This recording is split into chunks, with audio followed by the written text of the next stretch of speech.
Today, I want to do a prophecy update. As you may have gathered from looking and watching the news this week, there was a lot that was going on in the Middle East. So I'm going to look at a couple things before we get to the Middle East, and then we'll look at a Middle East prophecy update and look about how does this fit, and what is going on in the Middle East right now fit within the prophetic scriptures.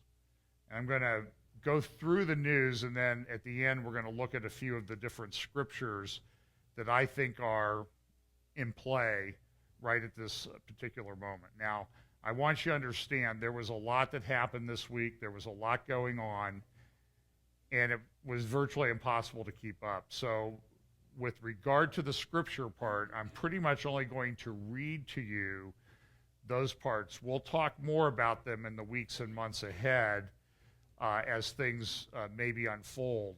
But I want you to at least know what I think are the applicable scriptures that might be in play.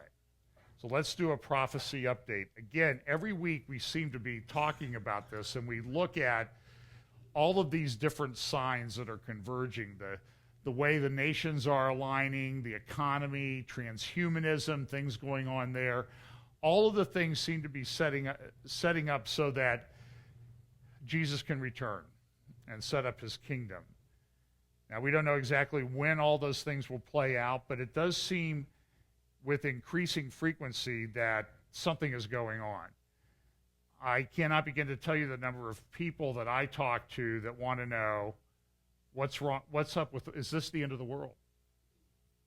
What's going on? Now, the world's not going to end, it goes on, but it's very important that people understand that they need to make a decision for Christ now before it's too late.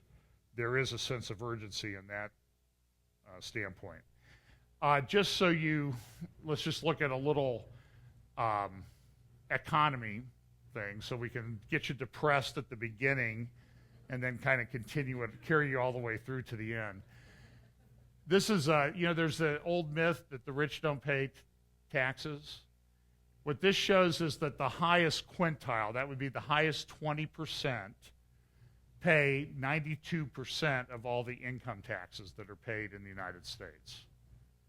So that kind of shatters the myth. So when you hear politicians of any party telling you that the rich don't pay, you now have at least a chart in the back of your head that says you're a liar. And the one thing that I think we need to be aware of as we go through, if these really are the last days, the deception coming from religious leaders and political leaders will be on a scale that will be hard for us to grasp. And I think we already see that, at least with some of our politicians in Washington or wherever it is they're taking vacation this week. This is an interesting thing with the economy. Now, I listen to a lot of I guess some people call them alarmists. And the definition of an alarmist is somebody who hasn't been right yet. He only has to be right once. And a lot of people are talking about they don't know exactly what it is that's coming. They just know that something that's coming. Now, our Federal Reserve, not our government, this private institution called the Federal Reserve has been printing money like crazy. That has inflated stocks, real estate, other assets far beyond their market values. That's called a bubble. When bubbles get too big, what do? They explode. And when they explode, there are consequences. So that most economists today, if they're honest, most stockbrokers will tell you that the market, stock market, and other asset classes are highly overvalued. It's because of the extra money that's being put into the system. It's caused this. So if your house price is up now, it's because it may be artificial. So you may want to cash out and save your money, although your money may be worthless down the road anyway. So it's kind of hard. It's kind of a very difficult choice. But I do think it would be wise for people to begin to prepare. Have groups that you can count on, have other people that you can count on, yourself make own preparations, have an exit plan. Because, I mean, if you look at what's going on at our southern border, it's not too difficult to understand that we could have mass chaos in our society in very short order. So I think wise people, you know, it talks about it in Proverbs, wise people prepare for those type of things. If you know it's coming and you can see it, you need to take some preparations. Goldman Sachs the other day said they make these interesting pronouncements. You know, Goldman's the big finance firm on Wall Street, and they said, we think that the stock market is 30 to 50% overvalued.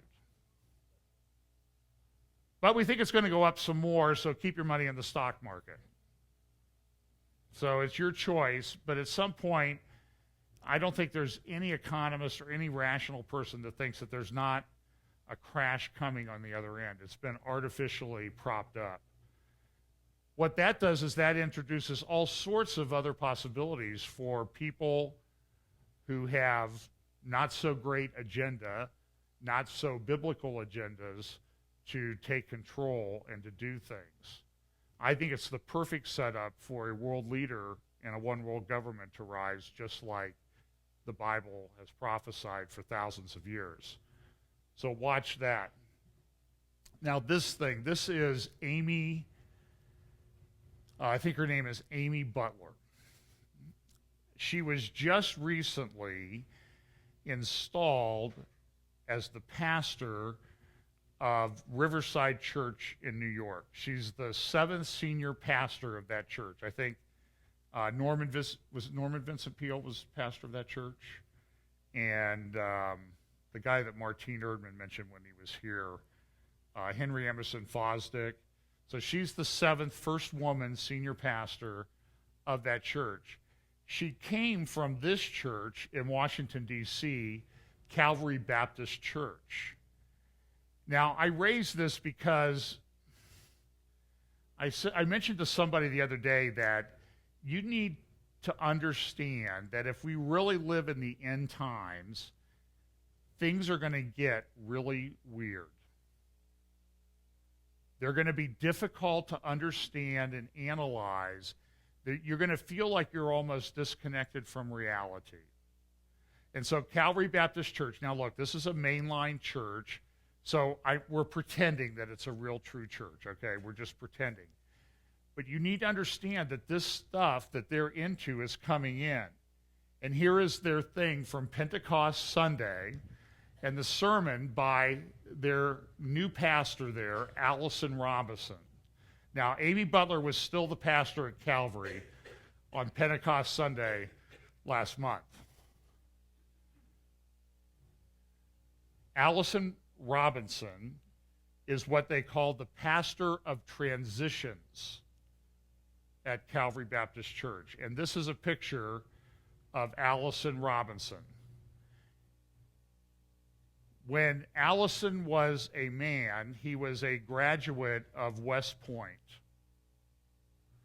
Now, I put a picture up a few weeks ago of the front page of cover of Time magazine, the transgender tipping point and what's coming, the next civil rights.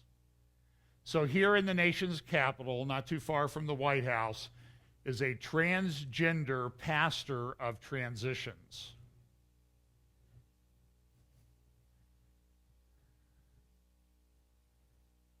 And here's just a little clip from a video that talks a little bit about her. He is from a military family, West Point graduate, Army officer, did tours in Iraq, a wife and a mother, a leader in the LGBT movement, and now the leader of Outserve-SLDN as one of her ministries. I think this is one of the defining issues of our time from a church, from an evangelical church, true Christianity perspective, is what we do with this issue. Politico this week had this article: evangelicals are changing their minds on gay marriage, and talked about the fact that among younger generation, this is a lost issue for conservatives, Republicans, and evangelicals, because the majority of them support gay marriage. They think that we've been too judgmental. In fact, Jeremy Thomas, who is an Idaho State University sociologist, writing in the journal Sociology of Religion, he did a study on evangelical attitudes towards homosexuality, studied a period of time from about 1950 to 2009. And he wrote this article in the Sociology of Religion, and he was interviewed in the Politico article. Jeremy Thomas, an Idaho State University sociologist who has studied conservative Christians' changing attitudes towards homosexuality. Evangelicals will be more or less come to embrace homosexuality in the next 20 to 30 years, Thomas predicts. I would put all my money on that statement. Adam Hamilton, a pastor of an influential Methodist big church in Kansas City, who you might remember was one of the people who prayed at Obama's second inauguration, while influenced by God, the Bible is not dictated by God. That is where it all comes from, is a low view of Scripture that is held by people in mainline churches, Emergence and elsewhere, and they just say, we'll just reinterpret the Bible to mean what we want it to mean. As that happens, it becomes very problematic as to where this is going. Of course, this was on the front page of the New York Times yesterday or today about Frank Schaeffer, a United Methodist pastor who came out and said, I'm going to support my son. He was going to be disciplined, but then it was reviewed by the upper echelon of the United Methodist Church, and he still has his pastorate. No discipline, no nothing. There's a Southern Baptist church that's come out in support of homosexuality out in California, and the Southern Baptists say, well, the way we're structured, we really can't discipline them in any way. To which I would urge them, you just had a big convention, you had everybody there, you had a quorum, so change it, for crying out loud. Take a stand. But again, this is one of these things that we're going to see in the end times. Jesus told us it will be just like the days of Lot, and we need to know that it's coming. We're going to get attacked. I told you about the Chase survey that came out among employees, where they ask employees, do you identify as LGBT, or are you an ally of LGBT? And that's it, because they want to know who they can count on and who they need to get rid of.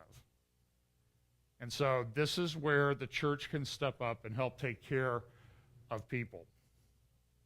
So if that didn't depress you enough, let's look at just the state of the world.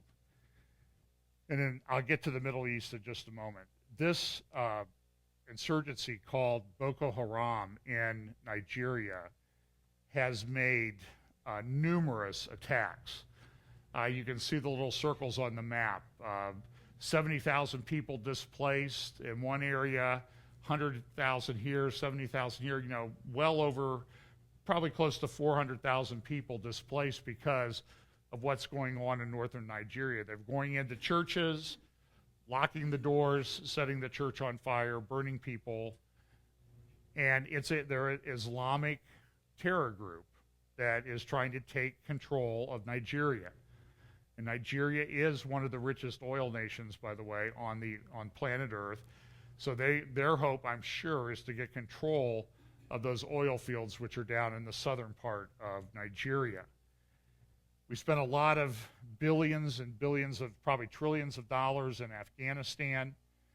They had an election, and now there's a disputed election. So Afghanistan is sort of being torn apart.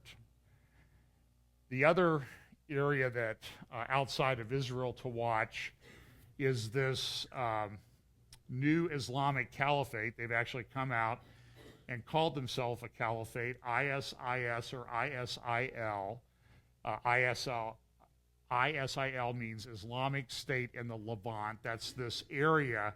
Now, the Levant is not central Iraq, okay? The Levant includes all of Syria, Lebanon, and Israel as well. So their goal is to establish a caliphate in that area. The Kurds, which are the largest ethnic people without their own homeland, in biblical terms they were known as the Medes, occupied northern Iraq, eastern Turkey, southeastern Turkey, and western Iran. They're a very large group. They're very pro-American. They have taken over some of these areas. In fact, this week they moved into some of the very rich, these red and green areas are oil and gas fields. The red are natural gas, the green are oil. And you can see there's a tremendous amount of oil in this region. Mosul would be over here, where the ancient city of Nineveh was. So this is a very significant region. The Kurds have pushed into the area. The ISIL, or this new Islamic Caliphate, is trying to push them out, take control of these oil fields. The problem with the Kurds getting these oil fields is that the way that the oil gets out of the oil fields is it has to go through the area now controlled by the new Islamic Caliphate. So that's a major problem. They're asking for help. Here's another map of the, and this area has probably expanded. Around Baghdad, they found 53 people in a mass grave that had had their hands bound behind them and been shot in the head, execution style. Pretty sure that those were ISIL people that had done this. The leader of ISIL has come out, being seen the first time on a video last week, talking about the caliphate that he has now established and the areas that he wants. Now, a couple comments about that. This guy, he calls himself Ibrahim now. He's changed his name. Baghdadi was his name before. When he was released from American custody a few years ago, his comment was, "See you in New York." And that's his goal. In fact, the Caliphate has told these other people in Gaza, we can't help you right now because we have to defeat America first. That was what they had shared on the news this week. Now, whether they're strong enough to continue to hold this area is anybody's guess. For right now, the country that we knew as Iraq, that we spent a lot of money from our country defending, that country is gone. That country really no longer exists. This border between Syria and Iraq has been erased. It's now controlled by ISIL. They would like to move down into the airport in Baghdad. Saudi Arabia has sent 30 or 40,000 troops to its border because ISIL is threatening to move into Saudi Arabia. Jordan, they've seized oil fields in Syria. And there's a very significant thing to this because there's major pipelines that run through Syria, and that's what a lot of the war is about, is who's going to get control of these pipelines and control the gas and oil that goes through them. They're also on the border of Jordan. They've come down here to the border of Jordan, so they're expanding their reach. You're not even hearing about the war in Syria anymore. That's, I think, significant because, as we'll see, about 130 Palestinians, Arabs in Gaza have been killed in Israeli airstrikes, and the world is going berserk. Israel, disproportionate response. It's terrible. 150,000 Syrian Arabs are dead over the last 3 years. Tens of thousands have probably been killed by ISIL in Iraq. And is the world holding these people accountable? Do they ever raise that? this is extremely prophetic, that Israel defends itself and the world goes crazy. The Arabs slaughter people by the thousands and nobody says anything. Really. I mean, it's almost like it's disappeared from our news. So this is a very significant thing. They do have Mosul. The Shiites have sent people into fight. They've formed militias. And they said the result of that is that in Najaf, they are burying Shiite militiamen by the hundreds every day. It's a constant stream of bodies being buried. Now, this is, by the way, this what you see here in the background, that's not a city. That's the cemetery, the Shiite cemetery at Najaf. It is the largest cemetery on planet Earth. There are in excess of 5 million people that are buried there that they know of. And so these are all tombs and tombstones.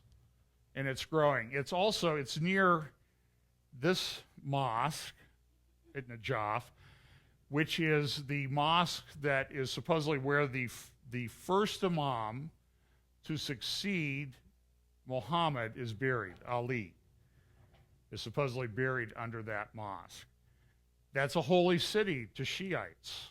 It's a holy city to Sunnis, for that matter. And so this is part of the fault line that this ISIS, ISIL, the Islamic Caliphate, and the current state of what's left of Iraq, if there is still a state of Iraq left, that a lot of that battle line is forming right along these areas where there are some major shrines. There are 3 major shrines that are very holy to Shiite Islam. Shiite Islam is about 15% of all Muslims worldwide. There's the one at Najaf. There's the one at Samarra, which is very significant because some of these mosques are where they believe the Mahdi is going to return, the 12th Imam who disappeared. The mosque at Samarra, I don't have a photograph of it today, but in 2006 it was blown up by Sunnis, and it caused 2 years of bloodshed between Sunnis and Shias in Iraq that you may not have heard of. It's still under construction. I may have a photograph of what's going on there. So now, as I said, the jihadis are moving against Jordan. Jordan is a Sunni country. It has a Sunni king. It is home to probably a couple million Palestinians who are a significant part of the country, but now they have probably just in this area up here 1.5 to 2 million Syrian refugees living. That's just kind of upset the whole apple cart. I think before the Syrian civil war that started 3 years ago, Jordan was a country of about 5.3 million people. They've got 2 million extra people now that have no ties to Jordan. The king is very tenuous, and the problem with that is that King Abdullah, what's his name? The king of Jordan.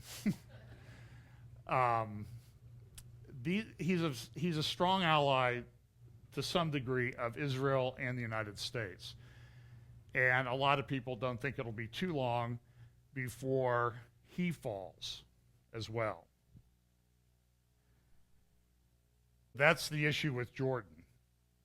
Keep your eye on that. Now, the other issue is the Iranian nukes. They're engaged in negotiations right now. What are we going to do about the Iranian nuclear part? Now, I mentioned Bill Salus. Bill Salus has a new book out called about the prophecy of Elam in Jeremiah and Isaiah. And he believes that one of the things that fits together in the next stage of Bible prophecy is an attack on the Iranian nuclear facilities in Bushehr. Right here, this is the Persian Gulf. Now, the Persian Gulf would have been further down back in the ancient days when Elam was a kingdom. But Elam occupied this area along the eastern part of the Persian Gulf.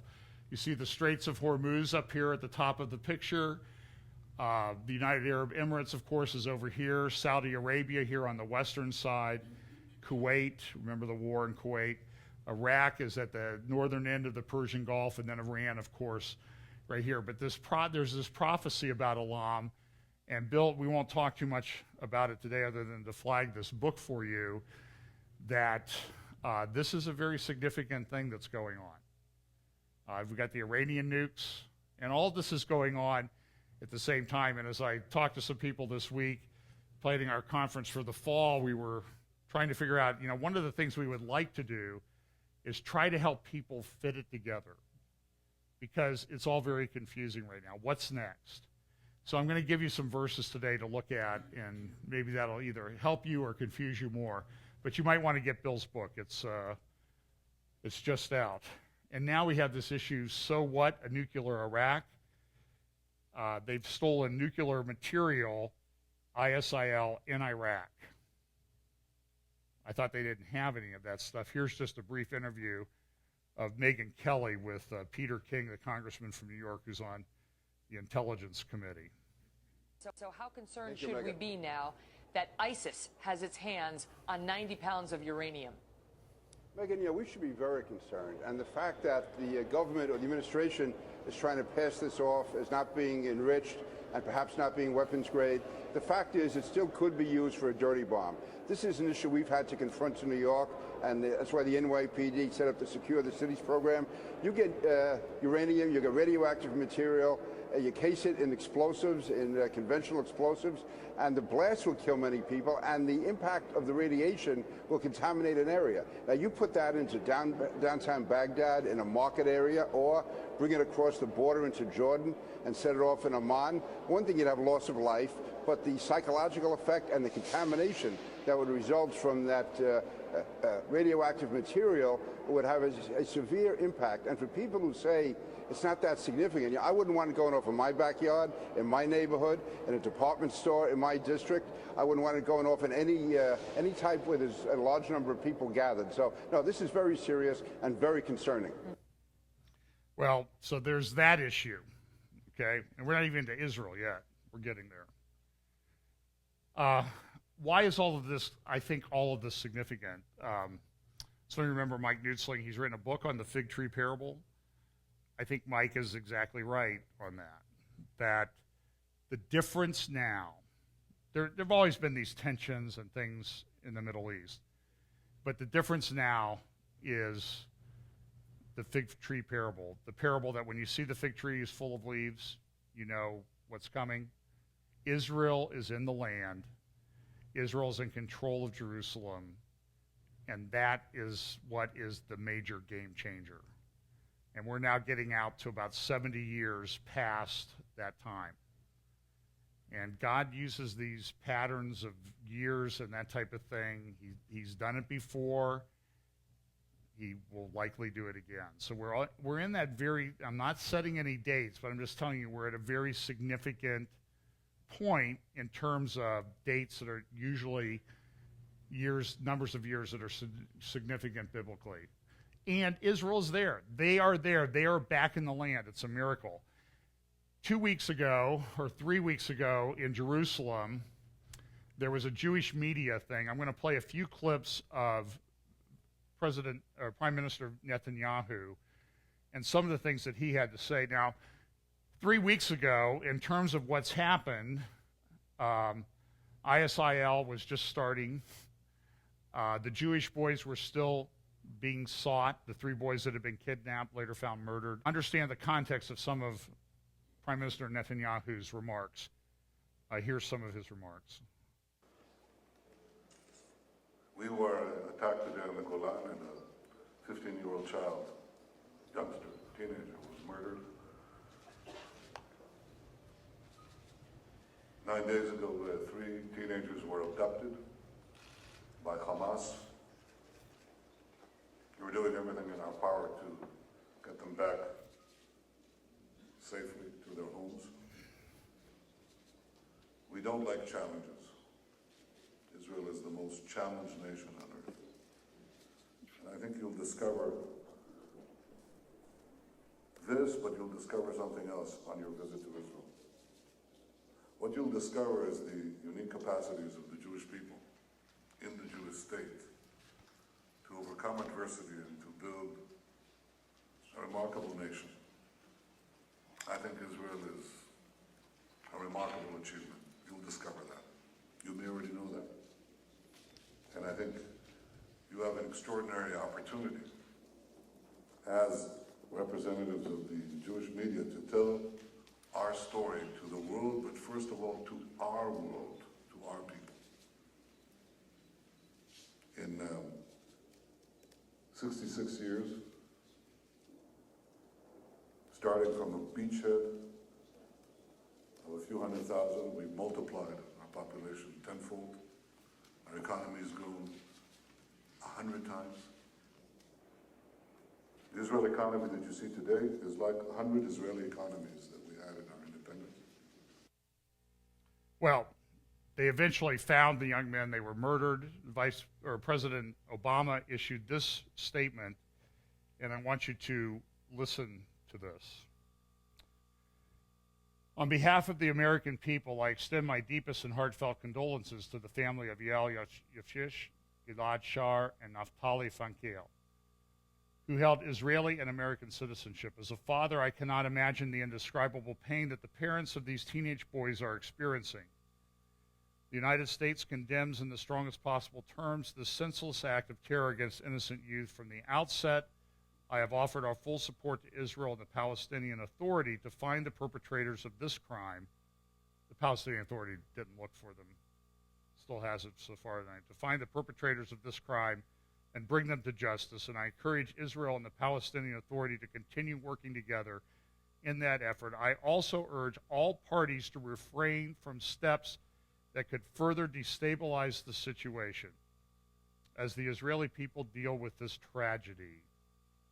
They have the full support and friendship of the United States. This man, Mary Matlin, gave an interview this week, and she said that Obama has no soul, and I'm more and more convinced of that fact. There's a detachment there that is on a scale that it's hard for me to describe. And I think this is prophetically significant. How much so, we'll just have to see as things unfold. The Israeli press jumped on this. Crocodile tears, this is Melanie Phillips' article, crocodile tears over the cult of death. You remember, the first thing that happens, Israeli, Jewish young men are kidnapped, killed, murdered, their bodies thrown away, and the first reaction in the United States is, I hope that everybody will refrain from escalating the situation.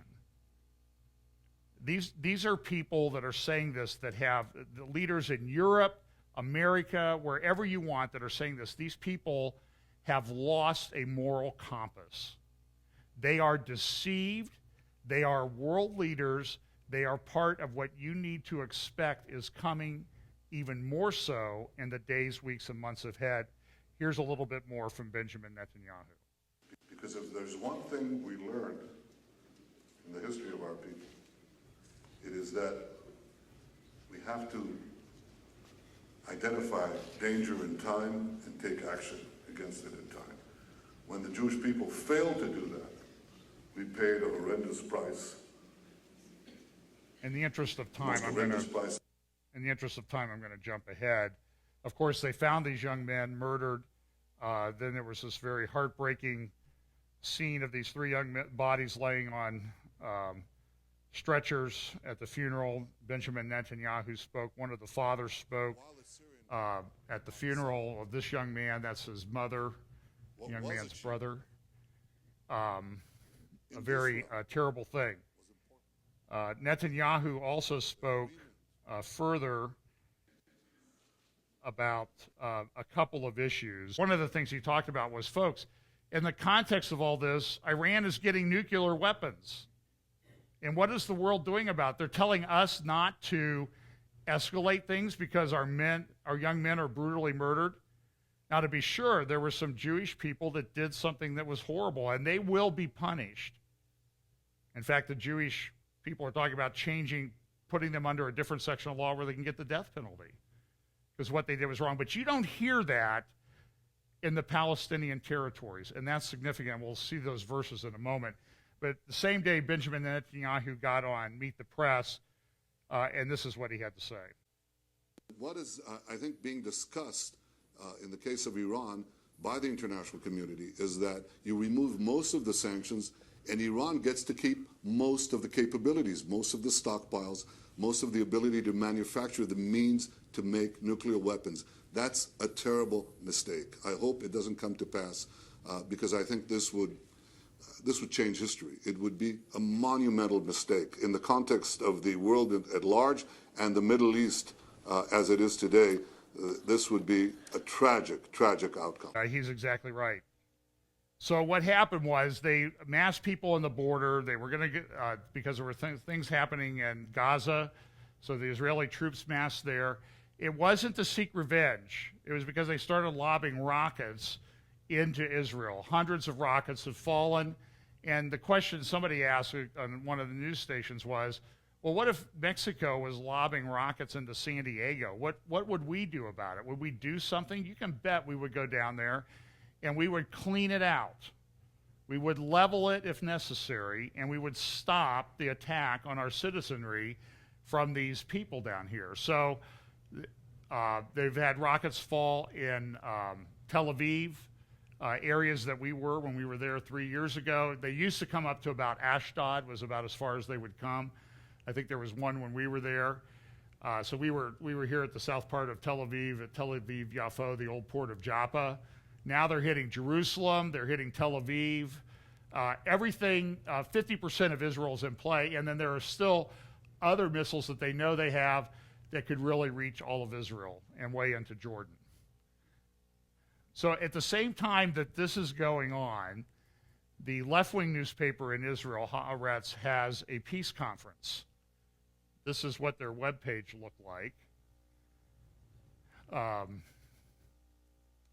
And as part of that peace conference, Barack Obama, on the front page of Haaretz a week ago, it'll be a week ago tomorrow, had his outline for peace.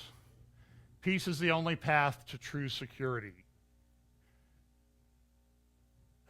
Now, in that, he mentioned Abbas and Netanyahu, but he never had a word of praise for Netanyahu, but he had this to say about Abbas. And in President Abbas, Israel has a counterpart committed to a two-state solution and security cooperation with Israel. A man who is a terrorist himself, advocates the wiping out of the Jewish people, and has now signed a unity government agreement with Hamas, the people lobbing rockets. And he gets praise from Barack Obama. Netanyahu, nothing. Does that tell you where that man is coming from? You need to watch this guy. And this has impact on us, because I truly believe the verse in Genesis chapter 12, I'll bless those who bless Israel and I'll curse those who curse them, is in full operation. My friend Bill Kading has written books about it, and he writes about it every week, and he documents it, and it's irrefutable at this point. You should go read what he had to say. Philip Gordon, the new emissary for the peace plan, Martin Indyke, has resigned from the White House, or from our government, says this at the peace conference: Israel confronts an undeniable reality. It cannot maintain military control of another people indefinitely. Doing so is not only wrong, but a recipe for resentment and recurring instability. This man has no concept of the issues that are causing things in the Middle East. This is a man who is massively deceived and massively confused. It will embolden extremists on both sides, tear at Israel's democratic fabric, and feed mutual dehumanization. How will Israel remain democratic and Jewish if it attempts to govern the millions of Palestinian Arabs who live in the West Bank? How will it have peace if it's willing to delineate a border in the occupation and allow for Palestinian sovereignty, dignity, and security and dignity? Now, one of the other people there was the economy minister from Israel, a very wealthy man in his own right because of some of the internet security things. that his company developed. He is a conservative. Some call him an extremist. Naftali Bennett. You may be looking at a future prime minister of Israel if things unfold the right way. He's very popular in the settler communities in Judea and Samaria, which the world wrongly calls the West Bank. He came to give a speech, and I want to look at this. It's in Hebrew, so we're going to just look at a little bit of this as to what happened. Now watch how this is when he's introduced.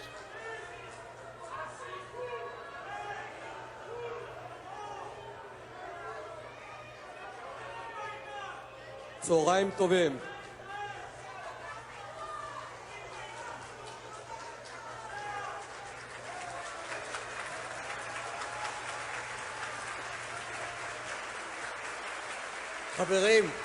חברים, הבנו את המחאה שלכם. So the moderator comes in and says, look, we've invited this guy. Please let him speak. You may disagree with him. It's okay if you disagree with him, but he's speaking about it's time for peace. And then Naftali Bennett got up. He starts off talking about how his company was formed. We went this way. We had a couple hundred employees, and we suddenly realized we're going the wrong way. They laid off 150 of 200 employees. They changed their direction 180 degrees. They became wildly successful. They now have over 400 employees, and he's a multimillionaire. And so here's what he had to say. And he starts off, and this guy, in terms of a guy who is in a hostile environment, in fact, he was assaulted by people in the audience after his speech. This is a guy who has a lot of courage, and this guy can bring it. So let's look at what he had to say a little bit. So he starts off, the Israeli left, who is sitting here in the audience. Just as we force reality to fit some imaginary plan, he's talking about his business, month after month, year after year, forces reality, the left, forces reality to fit their pet theory. Now, that was not very popular. How many missiles have to fall on the inhabitants of Beersheba, Sderot, and Ashkelon to make you do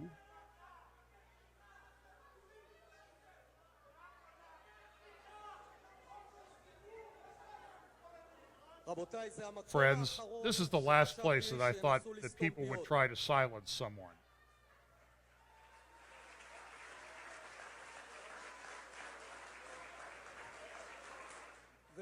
And whoever tries it will not succeed. I represent millions of Israeli citizens, and I will speak again and again and again, and no one will silence me.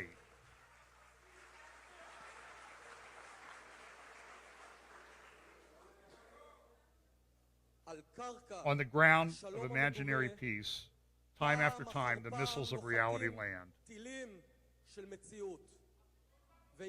And the time has come to wake up. All the experts, and I see a list of organizations, it's exactly the same people, who imported from Tunisia a terrorist organization into Judea and Samaria. And when there were victims, they called them victims of peace. They're the same people who coddled an Israeli prime minister in order to expel 8,000 Jews from Gush Katif. That was in 2005. And in exchange, a fortress of terror was built from which today missiles are being fired at Israeli citizens from the very same homes that were destroyed in Gaza. It's the same people. It's the same people who explained to us that we were so close to a peace agreement with Syria if we would just give away the Golan Heights.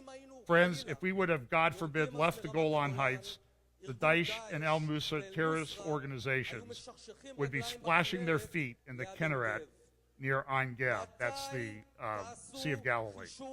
When will you rethink your direction?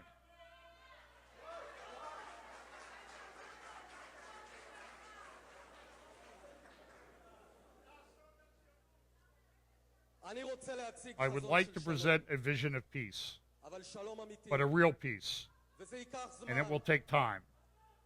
and it will take strength.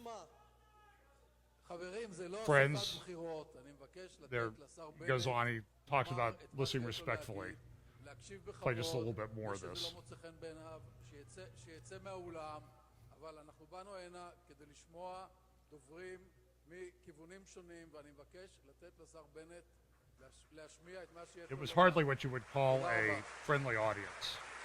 There were friendly people there, but most of them were left-wing peace activists, so-called peace activists. He continues. המזרח התיכון, The Middle East is entering a new age, the age of the Muslim spring, האביב המוסלמי, של חוסר יציבות, or instability, which can continue for 5 years, 50 years, 100 years. From Egypt, which had a revolution and then a counter-revolution, מעיראק, from Iraq, which is disintegrating before our very eyes, to the Sunnis, Kurds, and Shiites, שארגון קטנטן, that a tiny organization, Daesh, captured northern Iraq, Mosul, Tikrit, מוסול, and Fallujah, פלוג'ה, בכוח with של a force of around 1,000 violent fighters, so violent that even Al-Qaeda disassociates אל-קאעידה with them. מתנערים מהם, דרך לבנון, to Lebanon, סוריה עם מלחמת to Syria with the אזרחים, civil war in which the Syrian government has massacred 150,000 of its citizens. מאזרחיה. מה החזון What של is the מדינת vision ישראל of למול the זה? state of איך אנחנו Israel נגיע in the לשלום face of all this? How will we ולקיום reach peace and existence in במקום this המאוד most מסובך הזה? complicated place? שלושה Three דברים. things.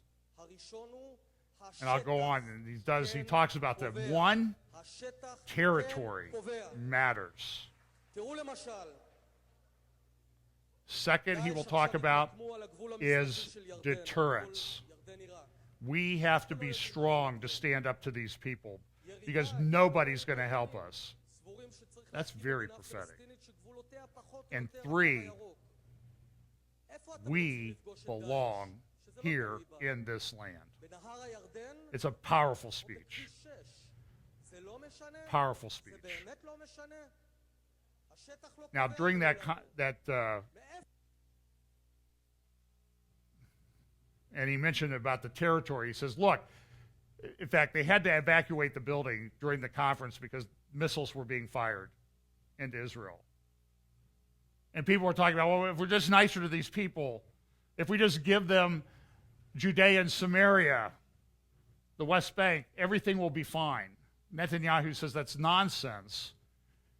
Missiles are firing, hundreds of rockets coming, Iron Dome is in place. Here's Netanyahu. Here's a 1-minute clip of what he had to say. Hamas and other terrorist groups in Gaza are firing rockets on cities throughout the state of Israel, on Tel Aviv, Jerusalem, Haifa, Beersheba, Sderot, and other cities. No country on earth would remain passive in the face of hundreds of rockets fired on its cities, and Israel is no exception. Today we expanded our operations against Hamas and the other terrorist groups in Gaza. We'll continue to protect our civilians against Hamas attacks on them. Now, Hamas, by contrast, is deliberately putting Palestinian civilians into harm's way. It embeds its terrorists in hospitals, in schools, in mosques, apartment buildings throughout the Gaza Strip. Hamas is thus committing a double war crime. It targets Israeli civilians while hiding behind Palestinian civilians. This operation could take time. We're resolved to defend our families and our homes. Today I spoke with several world leaders. I appreciated their expressions of strong support for our right and our duty to defend ourselves. And this is what we'll continue to do. Well, immediately the UN convened meetings. Ban Ki-moon said that Gaza could not afford another all-out war. Then, answer, stop doing what you're doing. The UN met in New York. The Arab League met in Cairo. The results are these airstrikes have caused significant damage. More, they're way beyond what they did 2 or 4 years ago in Operation Cast Lead. They're destroying a lot of things. Of course, there are these massive public funerals. Here's a little picture of what happens This is a medium-range rocket launcher that's concealed. You see here civilian houses and stuff all around. Watch it. Here's the rocket hits, and boom, there's a secondary explosion. They hit a magazine. These guys really know what they're doing. Up around Chariot, this is a gas station that was hit by a missile in Israel. Here's some pictures of attacks of Israeli Air Force on Gaza City and the area around Gaza City. I'm going to skip over. I may throw this into the YouTube version of this just because we're running short on time. Just a good summary report from Fox News. The Middle East air raid. These terrible pictures coming out, headlines all over the world. Haaretz on day 2, yesterday or Friday, USA Today, the Turkish paper, Jerusalem Post, continued Gulf News, Haaretz, Jerusalem Post. This is the main problem. This is a good graphic from, I think, the Daily Mail in England. You can't live like this. We wouldn't tolerate this. And the world says, oh, Israel, you can't have a disproportionate response. Would somebody ask one of these idiots when they say that, what is a proportionate response in your view? So all of this area and some of these rockets have been smuggled in. They've been caught by Israel, but they don't catch all of them. Here's another from Debka. Here's another thing showing you how far it is. And yet what they want Israel to do is give up this area. And Netanyahu says, if there's anybody who thinks that giving up the West Bank is a good idea, they haven't been paying attention the last few days, because we gave them Gaza, and here's what happens. What happens if we give them the West Bank? And they've had to shut down the airport at Ben Gurion a couple times because of the missiles flying. They've stated their goal is to Ben Gurion Airport up here at Tel Aviv. Their goal is to destroy Ben Gurion Airport. Wall Street Journal yesterday had a very large article on the new jihad and what's different about these guys. And this leader here, this guy called Ibrahim, used to be Baghdadi. How do they differ from Al-Qaeda? It was very different in that Al-Qaeda had a physician, Zawahiri on the left, and Osama bin Laden, who was the son of a contractor in Saudi Arabia. But this guy is a PhD in Islamic studies. Did you know that? He's very, very well educated, and he's radicalized to the core. These are scenes from the funerals of the Jewish boys, and then from people in the Palestinian area that were also killed. And then some scenes of some things going on. This man said 5 minutes. 5 minutes. That's all it took him when the Palestinian boy was murdered to say Israel, to say all kinds of things against Israel when they were quiet for days about the 3 Jewish boys. So, where's all this fit? Let's just look at a few scriptures. Give me about 10 minutes. I'll just read through these. Fitting all these things together is very difficult. I think I'm getting a little bit better at it. But we don't know exactly what's going to happen next. We don't know. I talked to Bill Salas a week ago. What's the trigger for the Psalm 83 war? When these nations around Israel attack in the end days and are destroyed. What's the trigger? How does it all fit together? How does Ezekiel 35 and 36 play into this? What other passages are in play? And in looking at it this week, someone suggested to me, said, look at Zechariah 9. Now, we know Zechariah 9. We know this verse from Zechariah 9:9 because we talk about it on Palm Sunday, that very significant day that happened on the exact day of the end of the 69 weeks of years and days that Daniel had prophesied hundreds of years previously. Jesus, rejoice greatly, O daughter of Zion, shout in triumph, O daughter of Jerusalem, behold, your king is coming to you. He is just and endowed with salvation, humble and mounted on a donkey, even on a colt, the foal of a donkey. And we know that that is the prophecy of Jesus' triumphal entry into Jerusalem on Palm Sunday, on the very day that Daniel had prophesied in his prophecy in Daniel chapter 9, the prophecy of the 70 weeks. But what's interesting is when you look at the way Zechariah is organized, where does that passage fall within Zechariah? Because on either side of it, there are other prophecies that I think are significant because ultimately, sure, it was fulfilled at the first coming, but it's also prophecy about what happens before the big Messianic age begins and the millennial kingdom is set up. So let's look at Zechariah 9 real quickly. The burden of the word of the Lord, and I'll show you a map with all these places on it. This is often called the Oracle of Damascus. The burden of the word of the Lord is against the land of Hadrach. That's the area around Damascus, with Damascus as its resting place. For the eyes of men, especially of all the tribes of Israel, are toward the Lord. And you see, what does this have to do with Jesus' first coming? I think it has nothing to do with his first coming, but I think it has everything to do with his second coming. But the prophecy about his first coming was stuck in the middle so that we would know that these prophecies relate to the dawn of a Messianic age.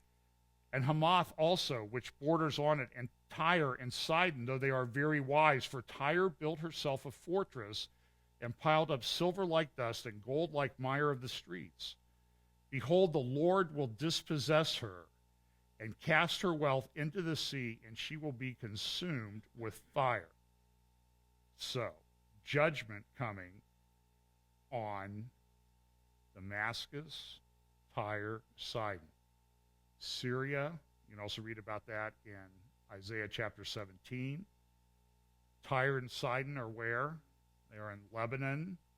What is the dominant force in Lebanon these days is Hezbollah. And just yesterday, by the way, a few rockets from Syria landed in Israel. You think Israel's going to sit back and do nothing this time? Okay. Are we on the verge of these prophecies being fulfilled? I think we very well be. I don't want to be dogmatic about it, but I think we're seeing some of these things unfold. In a couple weeks when I speak to you again, we'll piece a little bit more together. But let's continue in Zechariah chapter 9. Ashkelon. Where is Ashkelon? That's the northernmost city of the Philistines. That's the area just north of Gaza. Ashkelon will see it. What? Well, this destruction and be afraid. Gaza, too, will writhe in great pain. Did I hear Gaza in the news this week? Also, Ekron. That's an area up towards Beersheba, north of Gath, where David fought, about 15 miles north of Gath, where David fought Goliath, excuse me. Moreover, the king will perish from Gaza, and Ashkelon will not be inhabited. This morning, Israeli troops massing and told people in the northern part of Gaza, you need to leave. You need to evacuate. Did this passage have any relevance to that?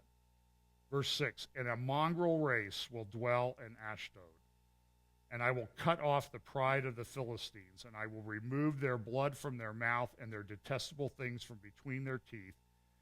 Then they will also be a remnant for our God, and be like a clan in Judah, and Ekron like a Jebusite. But I will camp around my house because of an army, because of him who passes by and returns, and no oppressor will pass over them anymore, for now I have seen with my eyes. And then it goes into the prophecy related to Jesus' triumphal return. Verse 10, I will cut off the chariot from Ephraim, and the horse from Jerusalem, and the bow of war will be cut off. And he will speak peace to the nations, and his dominion will be from sea to sea and from the river to the ends of the earth. So we see this jumps forward to the end. It talks about, and I need to quit because we're out of time. I will cut off the chariot from Ephraim. Where is Ephraim? Zechariah 9, Isaiah 17, Ezekiel 35 and 36, I think are very significant. You should read them and study them because they will, I think, unlock a lot of what's maybe going on right now or could happen very quickly. Zechariah 9 we just read. Ephraim, this is the land of Israel, Dead Sea, Sea of Galilee up there. You see Tyre and Sidon, that's Lebanon. Damascus, of course, we know about that. There's also a prophecy in Ezekiel 35 and 36 about Edom, also a prophecy in Obadiah. I don't think those prophecies have been fulfilled completely, and you need to read what happens to the Edomites in those prophecies. By the way, the modern-day Palestinians consider themselves the descendants of the Edomites. When Edom was, Petra was defeated around 500 BC, the Edomites left. They came across the Arava, that's that deep valley through here. Sea level here at the Red Sea. It goes down, down, down, down, down to the surface of the Dead Sea, which is the lowest spot on the planet Earth, over 1,300 feet below sea level. So it's downhill. They ran across the Arava, the valley through there, and they went over into the area near Beersheba and that type of thing, and they were known as the Idumeans. Herod, the great builder, and a type of the Antichrist, was an Idumean. And so these prophecies against Edom in Ezekiel 35 and 36, they talk about Edom, but they also talk about these people who I believe this is in the end times.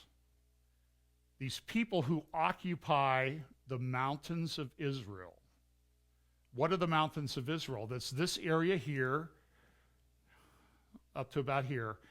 It's modern day, and in the time of the Lord, it was known as Judea and Samaria. In the modern day terms, it's called the West Bank. And it talks about these people who occupy that land. They're haughty and they're proud, and God is going to judge them. I believe that is a prophecy directly relevant to our time. Now, how that unfolds and what triggers all that, maybe it's going to be in play. When I hear Benjamin Netanyahu say, we're not giving up Judea and Samaria. We're not giving up the West Bank. By the way, Ephraim, if you look at it and you analyze it biblically on a map, Ephraim is really centered around a city known today as Ramallah, the capital of the Palestinians. Significant or not? I personally believe it is. So Zechariah 9, Ezekiel 17, Ezekiel 35 and 36, we'll talk about it in a couple weeks, if it hasn't been fulfilled, of course. But if it's been fulfilled, then we'll have a history lesson. If it hasn't, we'll have a prophecy lesson. So very significant times. You see Gaza here in the green, Samaria here, Judea, the modern day area of the West Bank that they want to give to the Palestinians, which was the biblical heartland. It's where the Shiloh was. It's where Rachel was buried. It's where Joseph is buried there. And so this is all, I think, extremely relevant prophetically. So any questions before we go real quick? I know that I've done my job when they are too depressed to even speak. It really, folks, it's a very exciting time to be alive. You ought to feel privileged to live at this time. Let's pray. Father, thank you for your word, which gave us information so that in troubling times we would not be clueless, we would not be people of despair, but we would be people of hope and action and doing things for the Lord, making ourselves and others ready for the coming Messiah who will come and set up his kingdom. Lord, give us the strength to stand firm for you in tough times and to consider it all joy when we encounter these trials, as the book of James says. Bless us as we go this week. In Jesus' name, amen. Thanks.